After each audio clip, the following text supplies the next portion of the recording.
YouTube, what's going on? It's JGTS here with another Washington Commanders video, and in today's video, I'm coming on here to talk about how they have us projected to draft Kyle Hamilton, and we have some news about Cornelius Lucas. So without further ado, let's get straight into today's video. But before we do, make sure you guys go down below, leave a like on this video, subscribe if you're new, and turn on post notifications so you get notified when I upload a video about the NFL, or in this case, our Washington Commanders. We're on the road to 4,000 subscribers. We're almost there, so hit that subscribe button if you haven't already.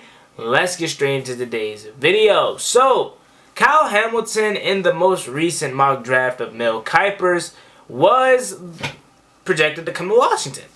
Safety from Notre Dame, a guy that a lot of people don't think is going to be at 11. A lot of people thought at a point in time this guy was going to be the second overall pick, or like the first defensive player selected off the board. Something crazy.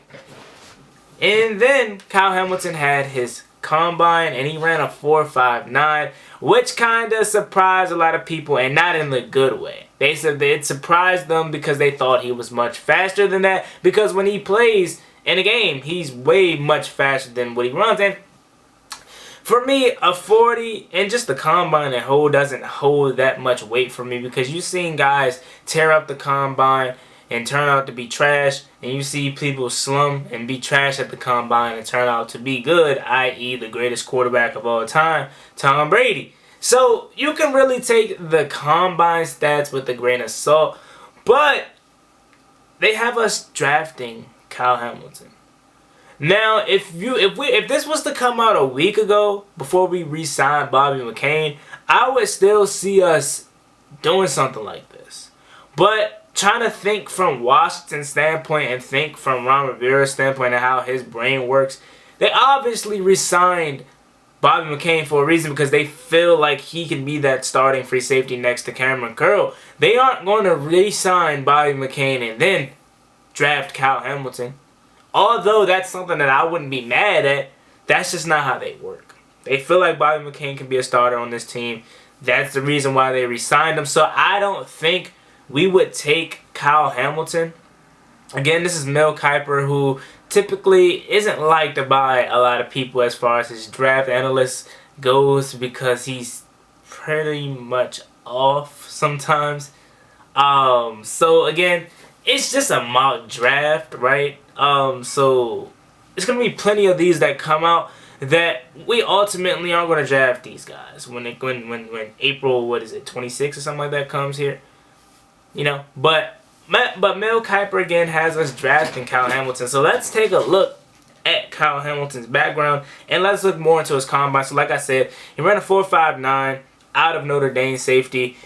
Got a 38 on the vertical jump and a 131 on the broad jump. 3-cone drill was a 6.9. 20-yard shuttle was a 4.32. Then you look at his overall player bio. This is by Lance Zerlin, NFL analyst. Overall, or overview.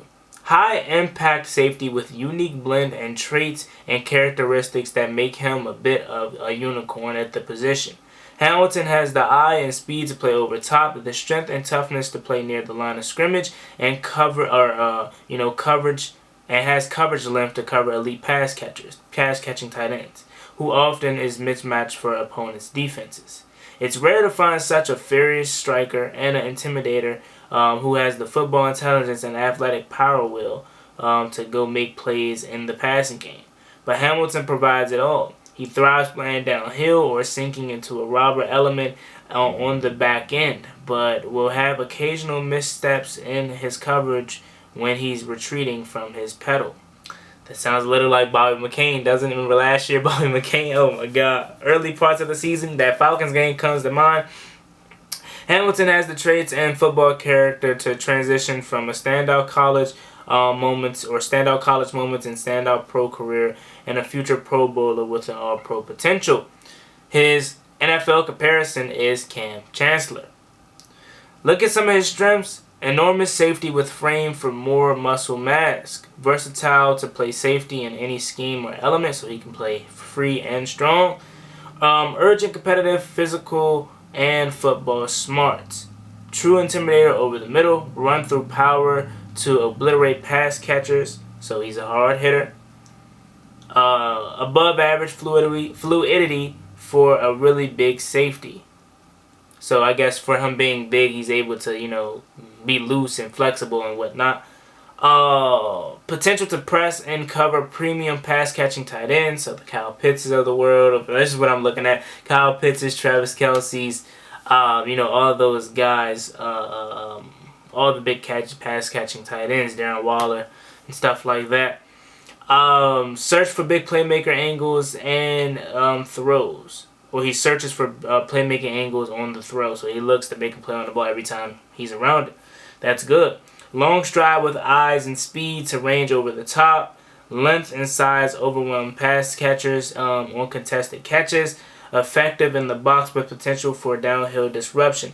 Better tackler in space in 2021. No hesitation to trigger an attack in the run support. Length and agility to recover from bad angles and still make the tackles. So those are all of his strengths. Again, overall, sounds like a overall good safety. Can play near the line of scrimmage and can play over top.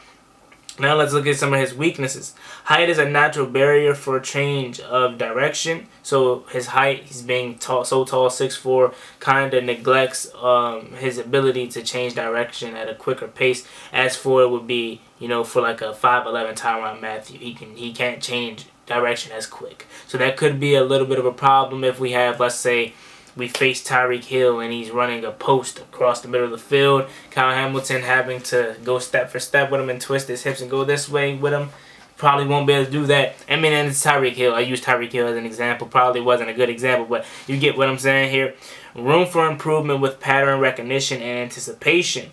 Lacks short area burst and quickness to cover smaller slot targets. Can be spun around by routes in space. Erects balance and route fills from trail coverage. Elevated pad level as a face-up tackler. Open field mistakes lead to a couple of long runs in 2021. So those are all of his weaknesses that he has to work on. Nothing that really scares me besides maybe the way he tackles, I guess. They said open field mistakes that leads to a couple of long runs in 2021. That's one. And the other one where it said that he can be, where is it at? Elevated pad level as a face-up tackler. So he has to work on his frame. He got to work on, being square and making tackles, right? But overall, I wouldn't be mad at the pick if we were to pick at 11. But again, it wouldn't make... Trying to think from Ron Rivera's perspective, I don't think it would make sense for the way they want to run things because, again, I don't think they would have extended Bobby McCain if they wanted to get Kyle Hamilton or if they wanted to get a safety in general. Now, again, if I was in charge and I was at 11, I looked at all my trade back options and I looked at who's the best player available. If I'm at 11 and Kyle Hamilton's the best player available and nobody's willing to trade back, I'm taking Kyle Hamilton. I'm going to have him be my free safety. And I'm going to have Bobby McCain play a little slot and free safety in certain packages. That's what I would do. But knowing Ron Rivera, they're probably just going to roll with Bobby McCain as their full-time starter.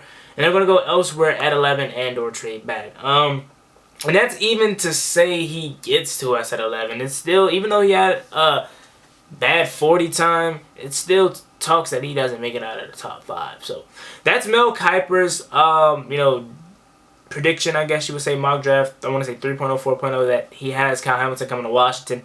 So that is what it is. Let me know how you guys feel about Kyle Hamilton. Moving on to the next part of the video, Washington and Cornelius Lucas has entered negotiations and contract talk.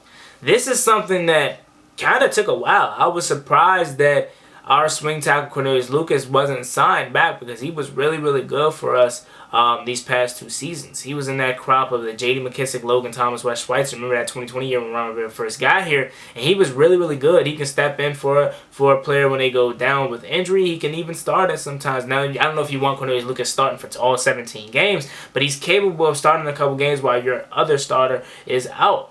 So I was really surprised that we haven't re-signed him yet, but it is great to hear that we have him in talks, or they're in talks right now with extending him because we need all the depth we can get. As of right now, as of today, our starting line is looking like Chase Roulier, Charles Leno, Sam Cosmi, Andrew Norwell. Would that be Norwell right and Sadiq left? Because at first I was going to say Wes Schweitzer, but again, Wes Schweitzer provides so much flexibility, not just at guard, but at center, that they don't. I don't know if they want to put him out there first, that if he goes down, now we're missing a guard and a center. So it's probably going to look like Cornelius, or not Cornelius, Charles Leno, Sadiq, Chase Roulier, Norwell, and Cosby. Solid O-line. I mean, again, it's no big difference because all we did was replace Brandon Scher. So, like, ain't really like we got better or worse. We swapped right guards, literally. Then you look at the backups. You know, you have Cornelius Lucas, hopefully. Wes Schweitzer is going to be there. Tyler Larson, backup center.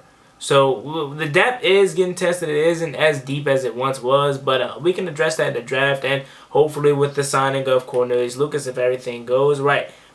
Big Lucas is going to be he's a significant piece on his rotation, because again, like I said, he can not only start games for you, but again, he can come in and pick up right where the injured tackle left off. So let me know what you guys think about this video down below in the comment section. How are you feeling about Mel Kiper predicting that Washington will draft Kyle Hamilton at 11?